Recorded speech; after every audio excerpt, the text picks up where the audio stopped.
అందరికీ నమస్తే. మనం చూస్తే వైఎస్ఆర్సీపీ పార్టీ ఏంటంటే దొంగే దొంగ అన్నట్టు అరుస్తూ ఉంటుంది. ఈ పార్టీ ఎందుకంటే దొంగల పార్టీ కాబట్టి. వీళ్ళు రీసెంట్ గా 2 రోజుల నుంచి రాయలసీమ పైన వీళ్ళకి ఎక్కడలేని ప్రేమ పుట్టుకొచ్చేసినట్టు నటిస్తూ ఉన్నారు. గతంలో రాజశేఖర్ రెడ్డి కావచ్చు, జగన్మోహన్ రెడ్డి కావచ్చు, రాయలసీమ నుంచే ప్రాతినిధ్యం వహిస్తూ ముఖ్యమంత్రులుగా పదవి చేశారు. ఆనాడు వాళ్ళు ఇరిగేషన్ కి చేసిందేంటి సూటిగా అడుగుతున్నాం. ఇప్పుడు వచ్చేసి కొంతమంది మేము సీనియర్ నాయకులం, 1985 నుంచి 90 నుంచి మేము రాజకీయాల్లో ఉన్నామని చెప్పుకునే వాళ్ళు నిస్సిగ్గుగా అబద్ధాలు చెప్తూ ఉన్నారు. దాంట్లో ముఖ్యంగా కాటసాని రాంభూపాల్ రెడ్డి ఈయన అంటున్నాడు, మహానేత రాజశేఖర్ రెడ్డి పుణ్యాన్ని రాయలసీమకు నీళ్లు వచ్చాయి. ఇప్పుడు చంద్రబాబు రాయలసీమ కదా మొత్తం రాష్ట్రాన్ని తెలంగాణకు తాకట్టు పెట్టాడు. రాయలసీమ తాగు సాగునీరు అందే విధంగా కెనాల్ చేస్తే దానికి అడ్డం పడి ద్రోహం చేశాడని మాట్లాడుతున్నాడు. అయ్యా కాటసాని రాంభూపాల్ రెడ్డి, నిన్ను సూటిగా అడుగుతూ ఉన్నావు. నువ్వు సీనియర్వే కదా. ఆనాడు ఎన్టీ రామారావు గారు తెలుగంగ ప్రాజెక్టుకి రూపకల్పన చేసేటప్పుడు, ఆంధ్రనీవా గాలేరు నగిరియుటికి రూపకల్పన చేసేటప్పుడు అడ్డుపడిన నీచుడు వైఎస్ రాజశేఖర్ రెడ్డి కాదా? నీకు తెలీదా? ఆనాడు కాంగ్రెస్ పార్టీలో ఉండి అడ్డుకట్ట వేయాలని తెలుగంగ ప్రాజెక్టుకి నీళ్లు వద్దు అని చెప్పి మాట్లాడిన వ్యక్తి వైఎస్ రాజశేఖర్ రెడ్డి కాదా కాటసాని రాంభూపాల్ రెడ్డి? ఈ రోజు వచ్చి నువ్వు రాజశేఖర్ రెడ్డిని ఏదో చెప్పాలనుకున్నావు. ఈ రాయలసీమ గడ్డ పైన తొలిసారి నీళ్లను పారించిన ఘనత ఆనాడు ఎన్టీ రామారావు గారిది, ఆ తర్వాత చంద్రబాబు నాయుడు గారిది. నువ్వు ఈరోజు మాట్లాడుతూ ఉన్నావు. ఆనాడు జలయజ్ఞం అని ధనయజ్ఞం చేసి ఒక్క ప్రాజెక్టు కూడా కంప్లీట్ చేయకుండా రాయలసీమని గాలి కొదిలేసిన వ్యక్తి వైఎస్ రాజశేఖర్ రెడ్డి కాదా? దీనికి సమాధానం చెప్పు. దీనికి మాట్లాడలేవు. ఏంటంటే ఎప్పుడు రాయలసీమకు ద్రోహం చేసిన జగన్మోహన్ రెడ్డి వైపు, రాజశేఖర్ రెడ్డి వైపు నిలబడ్డావంటే నువ్వు కూడా రాయలసీమ ద్రోహివే. ఒకటి సూటిగా అడుగుతూ ఉన్నాం. నువ్వు 2014 నుంచి 19 వరకు నువ్వు కూడా శాసనసభ్యుడివే. ఆనాడు తెలుగుదేశం పార్టీకి రాయలసీమ ఉమ్మడి 4 జిల్లాల్లో కేవలం 30 సీట్లు దాకా ఇస్తేనే ఆనాడు చంద్రబాబు నాయుడు గారు 12,000 కోట్లు ఇరిగేషన్ ప్రాజెక్టులకు కేటాయించాడు. ఆ రోజు మనం చెప్పుకుంటే కరువు గడ్డ అని చెప్పుకుంటాం అనంతపురం, దాన్ని కార్ల సీమగా మార్చాడు. దానికోసం నీళ్ళు అవసరమైతే నీళ్లు కూడా కేవలం 16 నెలల్లో ఇచ్చిన ఘనత చంద్రబాబు నాయుడు గారిది.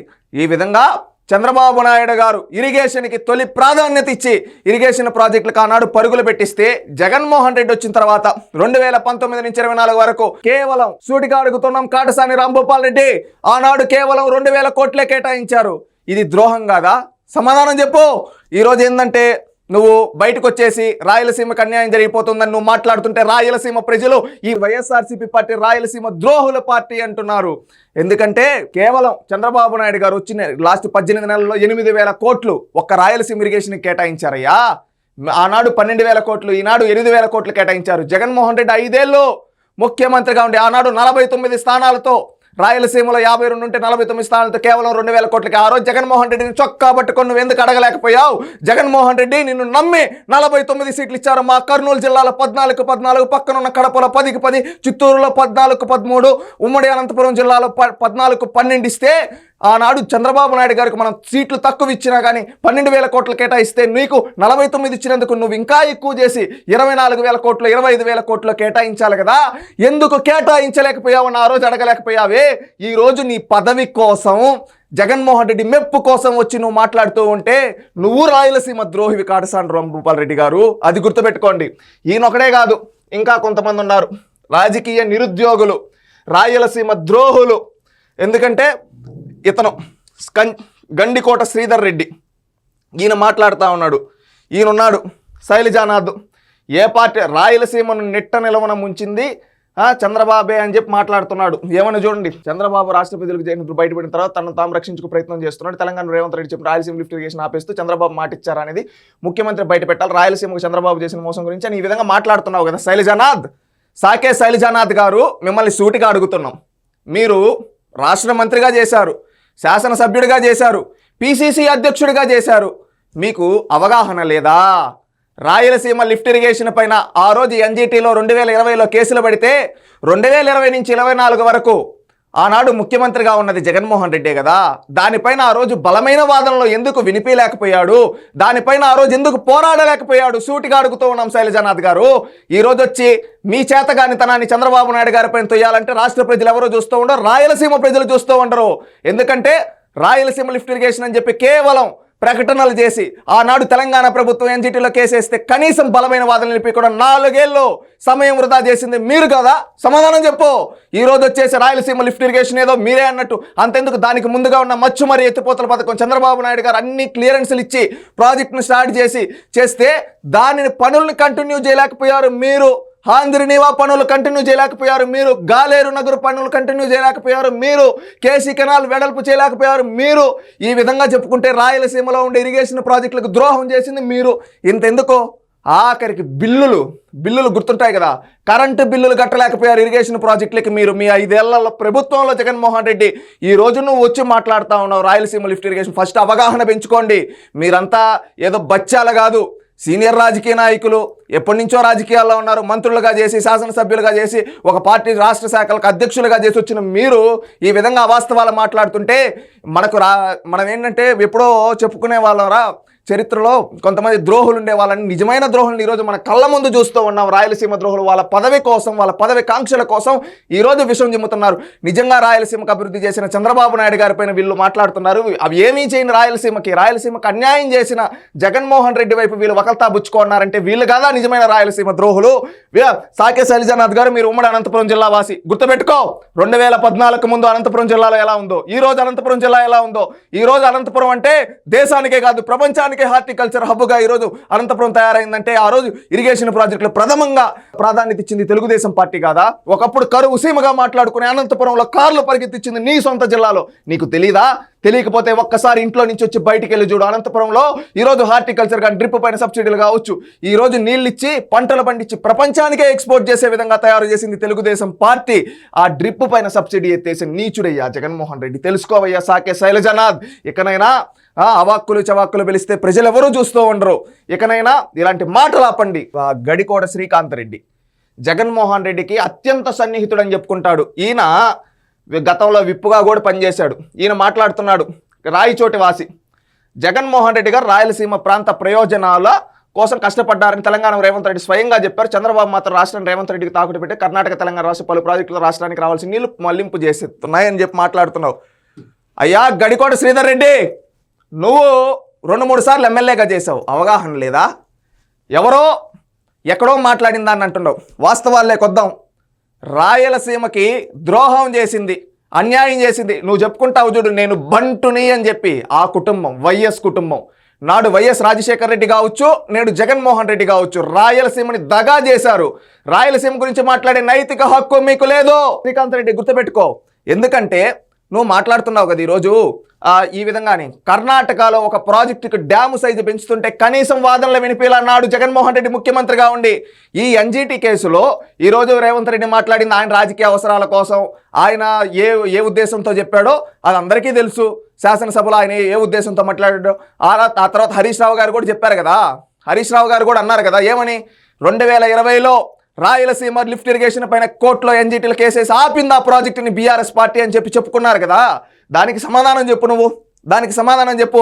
మీరు అంటారు కదా కేటీఆర్ జగన్ చోటాబాయ్ బడేబాయ్ చోటాబాయ్ అని చెప్పి కేసీఆర్ కోసం ఆ రోజు కాళేశ్వరం ప్రాజెక్టుకి వెళ్ళి టంకాయ కొట్టినప్పుడు పోయి వాళ్ళ ఇంట్లో రాయలసీమలో భోజనాలని చెప్పి ఈ విధంగా చేసింది. ఆయన వచ్చి ఇక్కడికి చేసింది. ఇవన్నీ మాట్లాడుకుంటే చాలా వస్తాయి. 1 కాదు 2 కాదు. గడికోట శ్రీధర్ రెడ్డి, ఇప్పుడు నువ్వు మాట్లాడుతున్నావు శ్రీకాంత్ రెడ్డి గారు.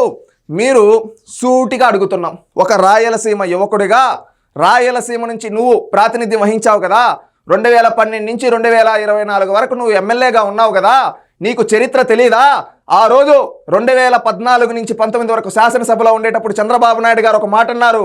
నువ్వు కూడా ఆ రోజు జగన్మోహన్ రెడ్డి పక్కనే ఉన్నావు. ఎంతమంది అడ్డుకున్నా రాయలసీమలో ప్రతి ఎకరాకు నీళ్ళు అందిస్తా, నీ రాయచోటికి కూడా నీళ్ళు అందిస్తా, ఎవ్వరు అడ్డుకున్నా తొక్కుకుంటూ పోతా, నీళ్ళు అందించుకుంటూ పోతా అని చెప్పారు ఆ రోజు చంద్రబాబు నాయుడు గారు. ఆ మాట ప్రకారం ఈరోజు ఎక్కడ మాల్యాల, కర్నూలు, శ్రీశైలం అక్కడి నుంచి కుప్పం వరకు ఈరోజు ఆంధ్రనీవా పనులు పూర్తి చేసి నీళ్ళు ఇచ్చింది నీ కళ్ళ ముందు. ఆఖరికి ఇప్పటి వరకు తెలుగుదేశం పార్టీ గెలవని పులివెందులకు కూడా నీళ్ళు ఇచ్చిన ఘనత తెలుగుదేశం పార్టీది. గుర్తుపెట్టుకో. మీ నాయకుడు మొన్నెల్లి జగన్మోహన్ రెడ్డి ఏదో పూజలు చేశాడు చూడు, ఆ చెరువుకు కూడా నీళ్ళు ఇచ్చిన ఘనత తెలుగుదేశం పార్టీది. అంతెందుకు, రాయలసీమలో రైతులకు డ్రిప్ పైన 90% సబ్సిడీ ఇస్తే ఆ సబ్సిడీ జగన్మోహన్ రెడ్డి ఎత్తేసాడు. ఆ రోజు నీకు దమ్ము లేదా? ఏం జగన్, నువ్వు మిత్రుడివే కదా. ఏం జగన్, నువ్వు మనకు 49 సీట్లు ఇచ్చారు, నువ్వు డ్రిప్ పైన సబ్సిడీ ఎత్తేసావే, నువ్వు రాయలసీమ బిడ్డ అనుకుంటావే, తప్పు కాదా అని అడగలేకపోయావా? రాయలసీమకు ఆ రోజు చంద్రబాబు నాయుడు గారు దాదాపుగా 12,000 కోట్లు కేటాయించారు. ఈ రోజు కూడా వచ్చిన 1.5 నెలలోనే 8,000 కోట్లు కేటాయించాడు రాయలసీమ ఇరిగేషన్ ప్రాజెక్టులకి. నువ్వు 2,000 కోట్లే కేటాయించావు కదా, ఈ రోజు మమ్మల్ని అందరినీ వెళ్ళి ప్రెస్ మీట్ల ముందు మాట్లాడమంటున్నావు కదా, నీకంటే సిగ్గు లేదు, మాకన్నా సిగ్గుండాలి కదా మాట్లాడడానికని అడగలేకపోయారా గడికోట శ్రీకాంత్ రెడ్డి గారు? సూటిగా అడుగుతూ ఉన్నాం. ఎందుకంటే మీకు చిత్తశుద్ధి లేదా రాయలసీమ పైన? రాయలసీమకు మీరు తీసుకొని వచ్చిన పరిశ్రమలు ఏంటి? నువ్వు ఉన్నావు కదా, మీ కడప జిల్లా, ఉమ్మడి కడప జిల్లాలో ఉక్కు కర్మాగారం తెస్తా అని చెప్పాడు. కడప ఉక్కు అన్నారు. ఏమైంది? రాజశేఖర రెడ్డి 5 ఏళ్ళు ముఖ్యమంత్రి, జగన్మోహన్ రెడ్డి 10 ఏళ్ళు ముఖ్యమంత్రి. ఉక్కు తేలేకపోయారా? చంద్రబాబు నాయుడు గారు చెప్తా చూసుకో.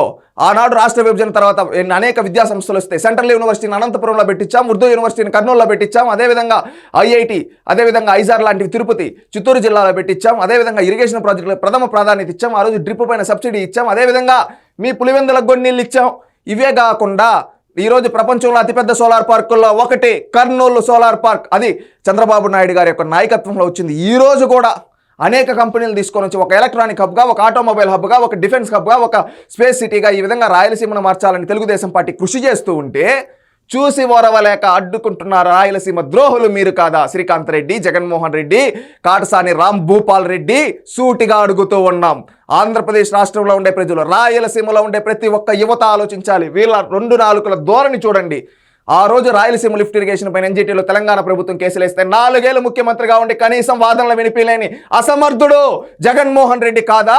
ఆలోచించండి రాయలసీమ యువత. రాయలసీమ అంటే కరువు అనే దాని నుంచి ఈరోజు కార్లసీమగా, అదేవిధంగా రాయలసీమ నుంచి పంటలు ప్రపంచానికి ఎక్స్పోర్ట్ చేసే విధంగా రాయలసీమలో ప్రతి ఎకరాకి నీళ్ళు అందించాలని ఎన్నో ఇరిగేషన్ ప్రాజెక్టులకు శ్రీకారం చుట్టి పూర్తి చేసిన వ్యక్తి చంద్రబాబు నాయుడు గారు, ఎన్టీ రామారావు గారు. ఆనాడు లోకేష్ గారు మిషన్ రాయలసీమలో చెప్పిన విధంగా ఈరోజు రాయలసీమని ఒక స్పోర్ట్స్ హబ్గా, అదేవిధంగా ఒక ఎలక్ట్రానిక్ హబ్గా, ఒక ఆటోమొబైల్ హబ్గా, ఈరోజు మనం చూసుకుంటే డ్రోన్ హబ్గా ఈ విధంగా తయారు చేస్తూ వెళ్తూ ఉంటే ఈ రాయలసీమ ద్రోహులు ఓరవలేకపోతున్నారు. రాయలసీమ యువత తెలుసుకో, నిజాలు తెలుసుకొని 10 మందికి చెప్పు. ఈ రాయలసీమ ద్రోహుల్ని రాజకీయ సమాధి కడితేనే మన రాయలసీమ బాగుపడుతుంది. లేకపోతే ఈ రాయలసీమ ద్రోహులు అడుగడుగున అడ్డుకుంటారు. నాడు 2014 నుంచి 19 వరకు గుర్తు తెచ్చుకోండి. చంద్రబాబు నాయుడు గారు రాయలసీమను ఒక ఐకానిక్గా నిలబెడితే ఆ తర్వాత అధికారంలోకి వచ్చిన జగన్మోహన్ రెడ్డి రాయలసీమని దగా చేశాడు. నేను రాయలసీమ బిడ్డ అని చెప్పుకుంటే 49 సీట్లు ఇచ్చాము. ఆ రోజు 49 సీట్లు ఇస్తే కేవలం 2,000 కోట్లు కేటాయించాడు. అదే 30 సీట్లు ఇచ్చిన చంద్రబాబు నాయుడు గారు ఆ రోజు చేసిన అభివృద్ధి ఒక్కసారి గుర్తు చేసుకున్నాం. ఈ రోజు కూడా 18 నెలల్లో 8,000 కోట్లు కేవలం ఇరిగేషన్ ప్రాజెక్టులకు చేశారు. ఈ రోజు ఒక డ్రోన్ పాలసీ తీసుకొని వచ్చి ఒక డ్రోన్ హబ్గా మన ఓర్వకలు మారుస్తున్నారు. కొప్పర్తి కావచ్చు, అదేవిధంగా ఓర్వకల క్లస్టర్లు కావచ్చు, అదేవిధంగా అనంతపురం జిల్లాలో పరిశ్రమలు కావచ్చు, చిత్తూరు జిల్లాలో పరిశ్రమలు కావచ్చు.